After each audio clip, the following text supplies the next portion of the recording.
Welcome to the Book Binge. I'm your host, King Crusoe, but you can call me KC, and in today's video, we are reviewing The Pillars of the Earth, the classic masterpiece by Ken Follett, as the label up top here says, and which, gotta spoiler alert here, say I agree. This was kind of a sudden read, and nearly a sudden review at the same time, because I didn't expect to be reading this in December of 2024, and I definitely didn't expect to be finished with it before the turn of the new year, meaning that a review of this in February is actually quite earlier than I expected. I didn't think I'd be done with this until like around the time that I'm actually recording it, so that kind of puts into perspective the level to which I just blazed through this thing in December. It was definitely one of my bigger surprises of the year in more ways than one, and I'm excited to get to cover it now. So let's go ahead and do that. Cut the extra jargon and nonsense here at the beginning of the video, because this is probably going to be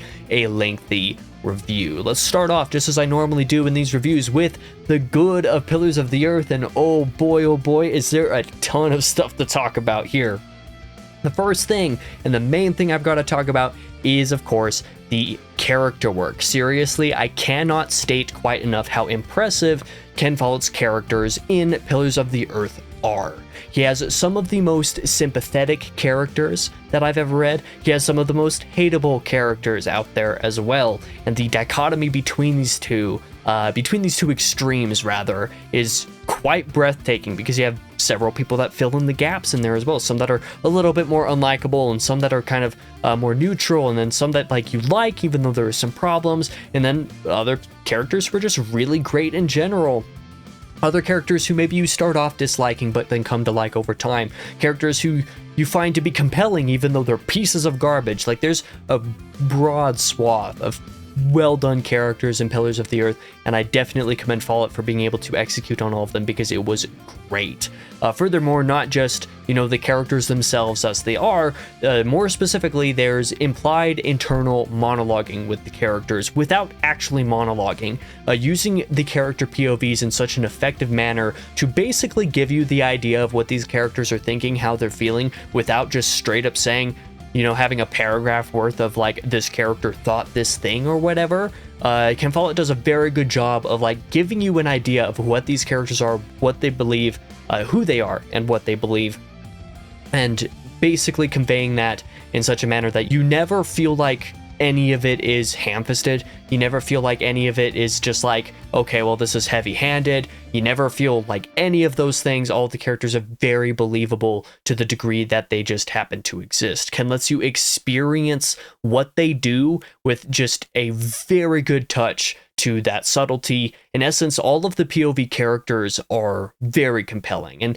not just the POV characters, even though the POV decisions are frankly quite genius. In fact, like, as far as POVs go, like, not a ton of them, quite frankly. There's plenty of characters, but there's not a ton of characters, and not a whole ton of the main characters that exist here are POVs, and some of them have more POVs than others, and some of them have surprisingly little in the grand scheme of things. All of the POVs as well serve a good and unique purpose that give you a very different perspective on the world and the narrative happening within the book. You get like 90% of the plot through just a small handful of characters, because Ken has managed to balance the POV allocation like really well. Like, POV allocation is almost more important to me than who your POVs are. You can have a really tangential POV, but if like they're compelling, more power to you. You can also have characters who are like really important, but if you cannot stand to follow that character's perspective, it can be pretty worthless. But Ken is able to make every character here like an important POV, but also have like some extra stuff going on that gets you invested in what that character is involved in, even if you really don't like them. There's one POV in Pillars of the Earth specifically that is like a really awful person, and some of those scenes are not very like fun, quote unquote, to follow along with, just on account of like the content, like what characters are doing, but still compelling and also still important. You get good background into some of the oppositional forces taking place in Pillars of the Earth, and it's really effective, like I was kind of saying. There's also the fact that the little bit of the plot that doesn't actually happen on the page, the plot that isn't seen, is felt throughout the narrative via the repercussions from other POVs elsewhere. So even if you're following one POV as you're going through a certain section of the book, the repercussions of what some of the other characters are doing elsewhere in the world still make their way back around over here so that you feel what those characters are doing, even if they're not the active POV. So again, like the POV allocation and the degree to which Ken plots the story throughout all of this is frankly incredibly impressive to me. Some people I know have complained about some aspect of like the characters being black versus white. I definitely personally disagree with this. Like myself, I feel like characters subverting each other was very good, and the subtlety to which Follett was able to achieve that end was also much better than a couple of people who I know who read the book were giving it credit for. Like, sure, there are some evil characters, some evil people, some evil motivations, and there are some strictly good characters, good people, good motivations in the story, and there's some conflict within that, but there's also a lot more gray than simply just saying, oh, it's just a black and white story of whatever, you know? There's a little bit more interest in there to me, and it's all great. More than just the characters as well. The passage of time is something that I got to say is great in Pillars of the Earth, because not only is Pillars of the Earth a character story, in my opinion, it is actually not a building of cathedral, and we'll probably talk about this a little bit more later. It is in fact a character drama, and within that character drama, there's also a sort of family saga aspect. I won't explain too much more the way this element is used specifically, because some of that is spoilery, but it is really great and surprising throughout the book. The passage of time is usually also dealt with a pretty deft hand. I do have some minor complaints in certain sections, but all those complaints are actually a little bit more on the side of it's a little bit too short. Like there is a little bit too many specific time gaps at times. Some of the time gaps are a little bit bigger than I would like for them to be. Stuff along these lines. It's generally handled really well, but basically all of my complaints as far as time is handled is just me wanting there to be more material than there actually was. That in and of itself is kind of a backhanded compliment, but a compliment nonetheless to the book. The twists and turns of the narrative and the plot also kind of took me by surprise. You hear about this book all the time, and people say, oh, it's just a book about a building of a cathedral. How exciting could it be? And it turns out it's very exciting because, well, the underhandedness of the characters and the characters trying to get at each other in one way or another, or rather the characters pursuing their own goals, which happens to subvert the goals of other characters in the meantime, is great. It's all super good. The back and forth, the struggle and the triumph of different characters and different plot lines, the way that the power kind of goes back and forth between different powers is impressive. Like you're rooting more or less for one side the whole time, generally speaking, but you never have just continual success and continual failure. There's wins and there's some losses, and it's really great. To say the narrative is compelling is not giving it credit enough. It is more than compelling. It is like the definition of compelling. I felt like I was there with the characters as actions were taking place, no matter who was a POV. I found myself being disgusted by some of the evil acts. I found myself being really sympathetic towards the good people, or the people who just had heart in the midst of struggle. Like, it was just really great to follow along with everything here. Furthermore, like the thematic resonance of Pillars of the Earth is there's quite a bit of thematic material here as well. It's kind of hard to really list and summarize, and I'm not going to do too much of that to, kind of save on time and to also avoid certain spoilery ideas. But there's a lot of thematic tissue that girds the Pillars of the Earth. There's love and compassion, there's hatred and pure evil to offset it. There's various different colors of pride, and the way that takes shape in various different types of people over the course of the book. That's really great. There's the role of religion in society. There's the role of manners in society. There's philosophical undertones as well that hit all at the right time. Every single time you have this sort of mental consideration of something, you're like, wait a minute. This means something like deeply important and reminiscent of the human story. Like, this is a very human story.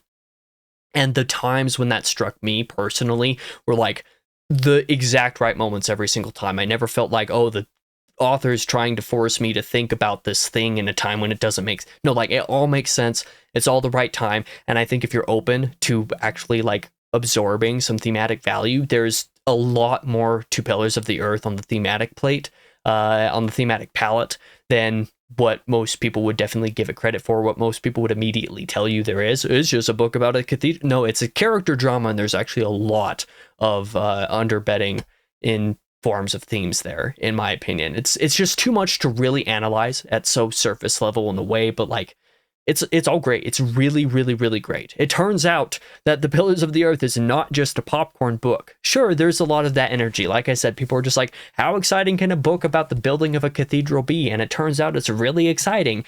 That is true.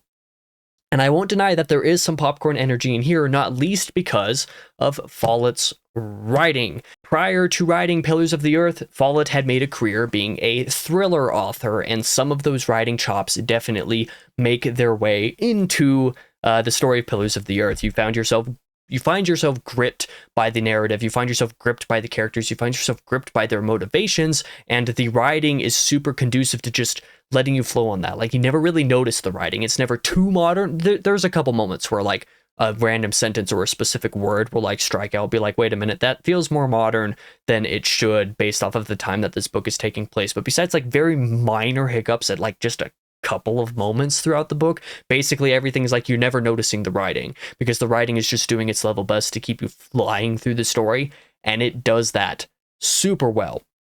In that way, I could see why people would call this a popcorn book, like I said, because it flies by. It's really easy to read. It's super quick to read. But I do think that if you are like trying to look for themes, there's also a lot of themes there as well. So you get kind of a popcorn aspect and also a deep thematic value if you're actually looking for it. In my opinion, there's so much to think about. I was genuinely struck by tons of moments here. Like, maybe not to say that I was struck like to the deepest degree possible, but this book is very beautiful in the way that it depicts humanity and a lot of these different concepts and ideas. It's almost better that it is beautiful this way rather than super deep and thought-provoking this way.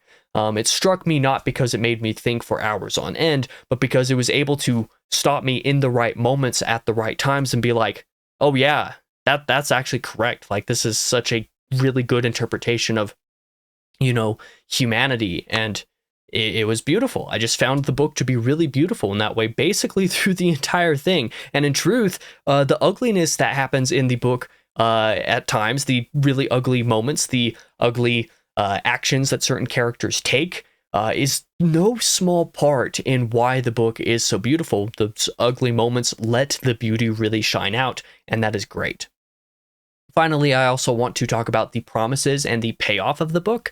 This isn't just a book, as I've kind of hinted out throughout the review so far. This isn't just a book about building a cathedral. This is political warfare disguised as such. And more than just political warfare, like I said, it's a family saga to a small degree, but mostly a character drama. It's a character drama in the form of political warfare, disguised as the building of a cathedral. Like, there's layers to the way that this book is constructed. There's religious and political stuff in here, mind you. It's not just political. It's not just religious. There's the politics of religion. There's also the religion inherent in certain politics in this time of the world history or England history. Like, there's plenty of stuff to dig into in that regard. The way that the book starts, for example, prologue in part 1, it all comes around in part 6 as well. So there's the promises and payoff, like just the setup and the way that the very end of the book takes place as well. It's perfect. The execution of just about the entirety of this book is incredible. But with that being said, I do have like a couple of very minor criticisms, so we'll move into the bad of Pillars of the Earth. And one of these is not necessarily something that I complain about, but something that I saw a couple of other people say while I was doing a read-along of this book in the Red Company, the Sun Eater fan Discord server. There were some people who went in this book kind of expecting it to be a little bit more feeling like the actual vibe of the setting in which it takes place, which is the 1100s, the 12th century. But like, I think this is kind of an unfair expectation to hold on Pillars of the Earth, not least because the people who had these expectations are people who either don't generally like or haven't read basically any historical fiction. And it turns out that like historical fiction generally doesn't try to be historically accurate in the way that it's written. Nobody's writing a book set in 200s Jericho and writing it in Hebrew. Like, this isn't a thing that's happening, you know? Like, that's not how things work. And you're not going to have a 12th century setting in a book written in the 1980s. I believe that was when this book was published. I might be wrong on that specifically, and have it feel like it was written in Old English in the 12th century. That's kind of a weird thing to me. I don't know why certain people were kind of bothered by the approach here. Maybe they wanted it to feel slightly more archaic than it did, but I was never bothered by it. I never held that expectation. And again, Ken Follett is a thriller author, generally speaking, so Pillars of the Earth has that kind of vibe. Furthermore, there's the actual historicity of the historical fiction, like I kind of mentioned earlier. Turns out that most historical fiction resides in a sort of realm of pretty much true with some liberties taken. So you can like more or less take the story as like this actually happened, more or less. There may be certain characters that are inserted. There might be certain scenes that are inserted. There might be certain scenes that are in a different order than they might have actually happened in real life in order to let a narrative kind of shine a little bit better. You know, so something that you could say is like, this is more or less something that actually happened, but there's some liberties, some extra elements that the author added in order to make it interesting or whatever. Pillars is not quite that kind of historical fiction. It is more of a mostly made up, but has a great historical set dressing to go along with it. These two are completely different approaches and different kinds of historical fiction in my mind, and they are going to work for different types of people. I did not mind Follett's approach. In fact, I really love it.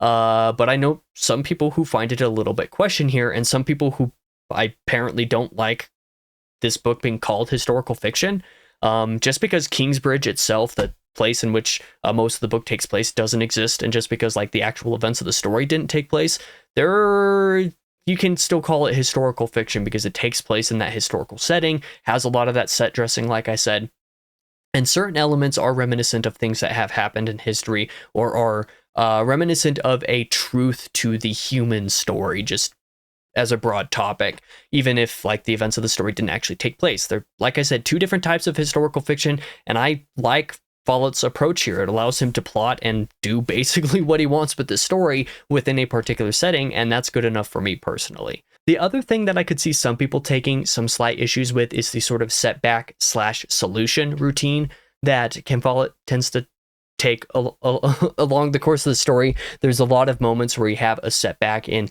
the good guys and what they're trying to do, and then like a solution that's able to come out of that. In some way, I could see it getting a little bit repetitive for some people. So I know a couple people who thought that it did get a little repetitive or started to feel a little bit more like Deus Ex Machina or whatever to some degree. It is a frequent component of the book's formula. Could get repetitive, sure, but I generally find it to be pretty compelling and also creative. It definitely showed off a lot of good plotting chops on Follett's part. Never felt out of touch to me, so I didn't mind it at all. But the two main complaints that I actually personally had with this, and they're both very minor, mind you, the first one is that the ending was nearly a miss for me. That is because out of the 18 chapters of the book, chapter 17 was fantastic and like a fantastic closer. Not everything from the beginning circled around and like closed it off in a beautiful fashion. Chapter 18, however, is a little bit messy. Even though some of the things come a little bit more full circle, a lot of chapter 18 starts off in like, how is this relevant kind of way. So each chapter is split into multiple subchapters. The first couple of subchapters of chapter 18 felt really super unnecessary until you got to the third subchapter, and then you're like, okay, I see where this is relevant now. For those first couple subchapters, you're just like, why are we reading this? Like the chapter 17 was a great way to end the book. Why are we doing this now? But like I said, 18.3, the third subchapter of chapter 18, really fixes things. It works. But then the other problem for me is that the fourth subchapter, which is like 2 pages, it's like an epilogue effectively for the book. Not really my thing. Could have taken it or left it. So like that's very minor complaint on my my opinion of the book. The ending was nearly a miss for me, just because of those couple chapters of the subchapters of 18, the final chapter, where I was like, why are we doing this actually? Until it, told me why it was happening. I'm like, okay, I get it now. I take it back. I should have trusted the process. But considering that's the only time that Follett forces you to trust the process with the book to that degree, it felt kind of off-putting to a certain degree. Overall, I love the ending. It was just that little hiccup in there.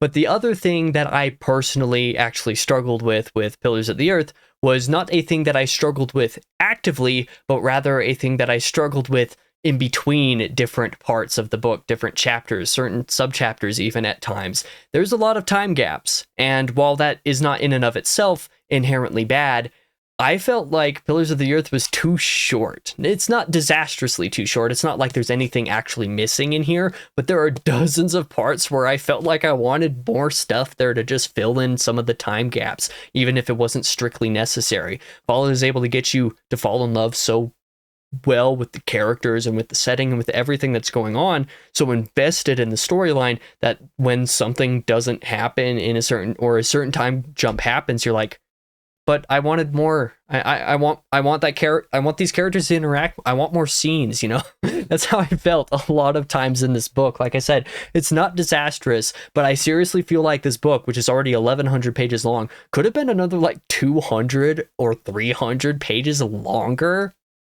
And not only do I feel like it would not have been worse, I think it would have been even better with that, just because of extra time with the characters, extra scenes, extra personality, extra personability, just more expansions to all the stuff that's going on, the character relationships. Some of the plotting could be fleshed out a little bit. There are certain time jumps where like major developments happen sort of like off page, and some of that stuff I would have liked to see a little bit more on the page to a degree. It's not necessarily a problem with the book. Like, the book's really great as is. I just wish it was longer. So like that's like my biggest complaint with the book, is I wish it was longer. So that should go to show how I feel about this overall. But in terms of the ugly, I've kind of danced around some of the ideas of like the ugliness of the book occasionally. This book kind of puts all of the other sections that I've ever covered in the ugly for any of my book reviews to shame to a degree, especially since sexual violence particularly often ends up in the ugly section. I kind of comment just like, okay, this book features some sexual violence or something along those lines to a degree. It's like, if you're really sensitive to that, kind of avoid the book for whatever reason. This time I absolutely mean it. This has a ton of that kind of content. And like I said, it's done from characters' perspectives, or done in ways that are still very compelling. You still feel very empathetic towards certain characters, or very non-empathetic towards other characters. You have strong feelings regarding characters as a result of some of their actions. Some of these actions are quite disturbing in this book. It has the most sexual violence of anything I've read probably ever in my personal experience so far. So like there's quite a bit of it, but it never felt like it was insensitive.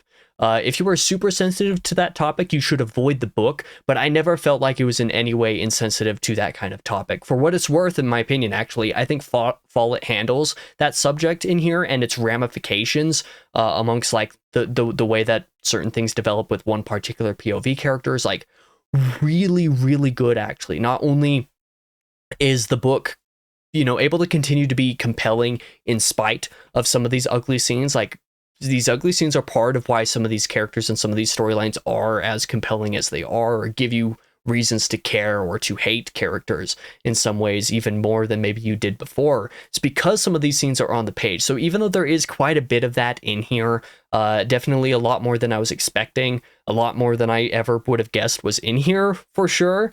It all serves its purpose. It's kind of what I said about the POVs. Like, it all serves its purpose. If you're particularly sensitive, if you really cannot read that kind of stuff, Pillars probably has too much of it in certain moments, and in some ways could be seen as a little bit too key to certain characters to be able to just read the book while skipping those moments.